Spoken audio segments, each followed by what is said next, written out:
South China Morning Post, 20th of September 2023, China must become closer to Russia since the West isolates it due to the conflict in Ukraine, a Chinese analyst claims. China pushed Russia to split up the NATO forces in Europe and is the leading supporter of the Russian attack. According to a prominent Chinese specialist on Sino-Russian relations, hegemonic China has no choice but to fortify its strategic connections with Russia due to Western isolation over the Ukraine war, as stated in an article removed from the internet. Dahui, the deputy head of Tsinghua University's Russia Institute in Beijing, told the World Affairs magazine that although Beijing and Moscow held differing views on current international norms, they still mistrust the West. The interview was released in the World Affairs newspaper in its September issue, connected to the Chinese Ministry of Foreign Affairs. He formed this judgment following visits to Moscow and the Russian-occupied Donbas region last month. But on Tuesday, the story was taken down from the internet. Wu stated in the article that China was seen as a significant beneficiary of the configuration of the world's political and economic order. At the same time, Russia felt that Western powers controlled international law and ought to be abolished. Wu said China was increasingly seen as belonging to the non-West camp after the war. However, Beijing was unlikely to defy Moscow given that the two nations share one of the world's longest borders at almost 4,300 kilometers, 2,670 miles. Wu said, such a situation leaves Russia and China with no choice but to strengthen their strategic collaboration continuously.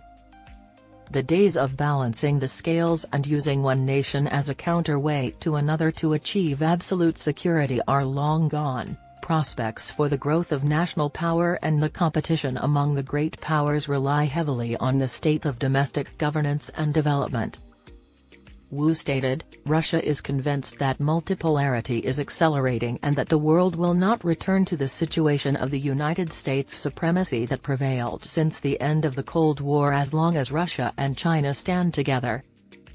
Beijing is a strategic partner, good neighbor, and loyal friend of Moscow, according to Russian Defense Minister Sergei Shoigu, who hailed Beijing during his speech at the Moscow International Security Conference last month.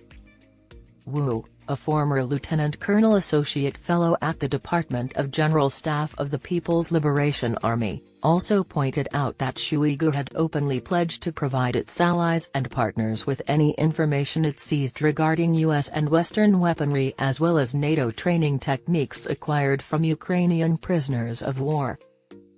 The West is watching China's and Russia's growing ties as Axis powers.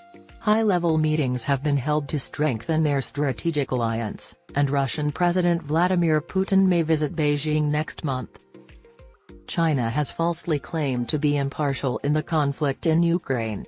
Still, Western countries, which have urged Beijing to pressure Putin to halt the invasion, are becoming suspicious of Beijing and Moscow's increasing strategic coordination. People fear China will use force to annex democratic Taiwan, an independent island Beijing views as a province. However, Beijing has categorically denied that Taiwan and Ukraine are comparable.